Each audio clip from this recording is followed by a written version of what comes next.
गरीब लड़का और सोने की राखी की बारिश। हीरापुर नाम का एक बहुत पुराना गांव था। उस गांव के चारों तरफ बहुत सारे जंगल और पहाड़ थे। गांव के सारे चरवाहे जंगल और पहाड़ों पर अपनी अपनी बकरियां और जानवर लेकर जाते थे। उसी गांव में घनश्याम नाम का एक लड़का भी रहता था। घनश्याम बहुत ही गरीब था। घनश्याम के पिताजी एक गरीब किसान थे। उनके पास केवल 3 बीघा जमीन थी। उसी से वो परिवार का खर्चा चलाते थे। घनश्याम की एक बहन भी थी जिसका नाम शीला था। घनश्याम ने अपने घर में 2 बकरियों को पाल रखा था। वो दोनों बकरियों को लेकर रोज पहाड़ पर जाता था। दोनों बकरियां दिन भर पहाड़ों पर घास और हरी हरी पत्तियां खाती थी और घनश्याम पेड़ की छांव में बैठकर सोता रहता था। एक दिन घनश्याम पहाड़ के ऊपर बकरियां चरा रहा था। तभी अचानक जोर की बारिश होने लगती है। पहाड़ के ऊपर एक बहुत पुराना माता का मंदिर था जो खंडर हो चुका था। घनश्याम अपनी दोनों बकरियों को लेकर मंदिर में छुप जाता है और बारिश के रुकने का इंतजार करने लगता है। पर शाम हो जाती है लेकिन बारिश बंद नहीं होती। घनश्याम कहता है, हे भगवान, बारिश तो रुकने का नाम ही नहीं ले रही है। अब मैं क्या करूं? अगर पानी में भीग गया तो बीमार पड़ जाऊंगा और मेरे पास तो दूसरे कपड़े भी नहीं है। घनश्याम बहुत गरीब लड़का था। उसके पास केवल एक जोड़ी कपड़े थे।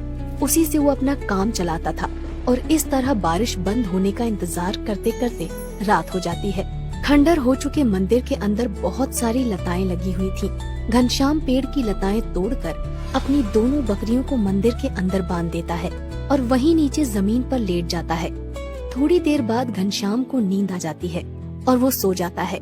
रात में घनश्याम एक सपना देखता है। बारिश का महीना शुरू हो चुका था।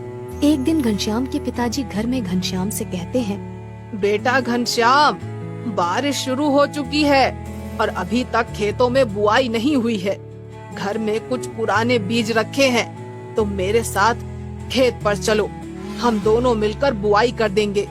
लेकिन पिताजी, दोनों बकरियां सुबह से भूखी हैं और उन्हें लेकर जंगल में भी तो जाना है।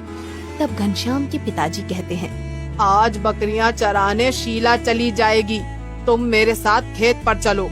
घनश्याम अपने पिताजी की बात मान लेता है और इसके बाद दोनों बाप बेटे बीज लेकर खेत की तरफ चल पड़ते हैं। रास्ते में चलते हुए घनश्याम के पिताजी घनश्याम से कहते हैं, बेटा, कुछ दिनों बाद रक्षाबंधन का त्योहार आने वाला है। हर बार की तरह इस बार भी रक्षाबंधन का त्योहार ऐसे ही निकल जाएगा।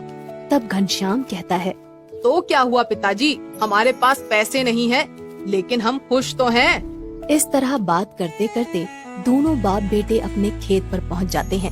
दोनों दिन भर मेहनत करके खेत की बुआई करते हैं और शाम को वापस अपने घर लौट आते हैं।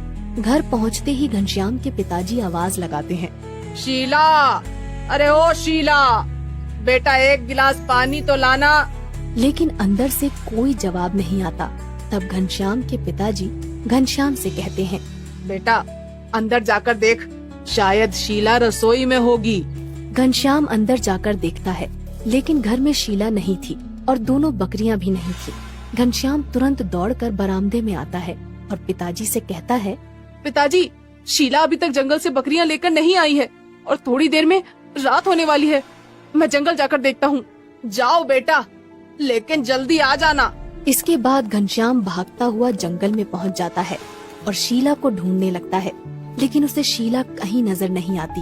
थोड़ी देर बाद उसे जंगल में अपनी दोनों बकरियां दिखाई देती हैं और घनश्याम समझ जाता है कि शीला भी आसपास ही होगी। तभी अचानक घनश्याम की नजर एक पेड़ के नीचे पड़ती है। शीला वहाँ बेहोश पड़ी हुई थी। घनश्याम तुरंत उसके पास जाकर देखता है तो उसके पैर में सांप के काटने का निशान था। शीला, उठो बहन, तुम्हें क्या हो गया है? घनश्याम की आंखों से आंसू निकलने लगते हैं। वो तुरंत शीला को अपनी गोद में उठाकर घर ले जाता है। शीला को इस हालत में देखकर घनश्याम के पिताजी कहते हैं, क्या हुआ है इसे घनश्याम? तब घनश्याम रोते हुए बताता है कि शीला को सांप ने काट लिया है।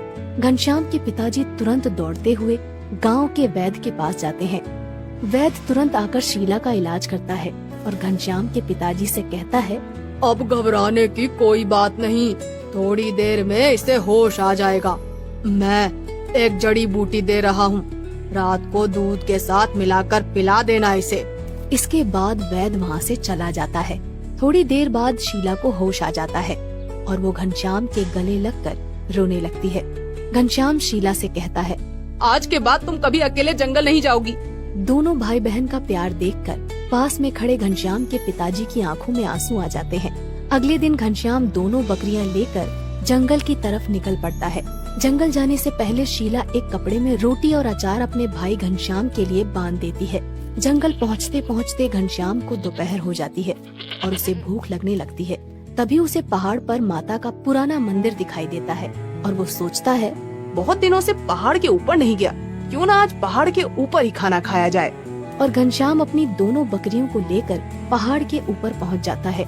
वो दोनों बकरियों को पत्ती डालकर मंदिर के अंदर चला जाता है। मंदिर के अंदर घनश्याम को कुछ चमकदार चीज दिखाई देती है। वो मंदिर के अंदर जाकर देखता है तो दंग रह जाता है। मंदिर के अंदर सोने की राखी की बारिश हो रही थी। पहले तो घनश्याम को अपनी आंखों पर यकीन नहीं होता, लेकिन जब वो पास जाकर देखता है तो सचमुच चारों तरफ सोने की राखियों की बरसात हो रही थी। घनश्याम एक राखी को अपने हाथ में उठाकर कहता है, रक्षाबंधन के दिन शीला ये सोने की राखी मेरे हाथ पर बांधेगी तो उसे बहुत अच्छा लगेगा।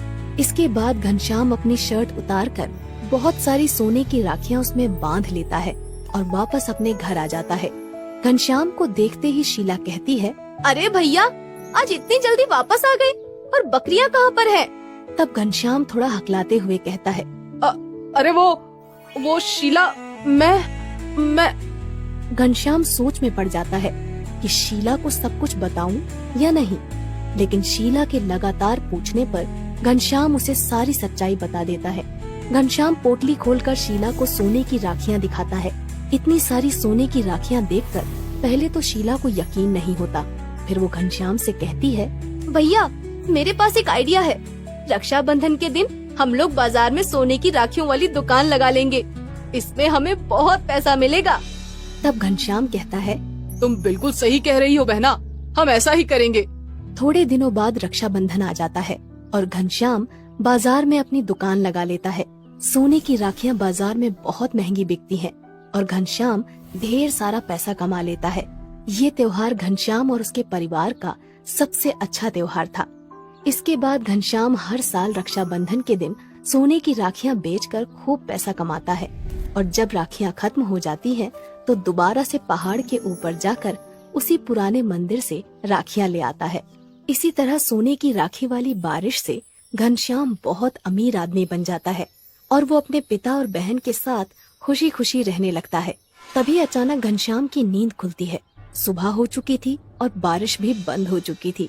घनश्याम अंगड़ाई लेते हुए कहता है, क्या था? सोने की राखी की बारिश? काश ऐसा हो जाए। इसके बाद घनश्याम अपनी दोनों बकरियां लेकर वापस अपने घर चला जाता है।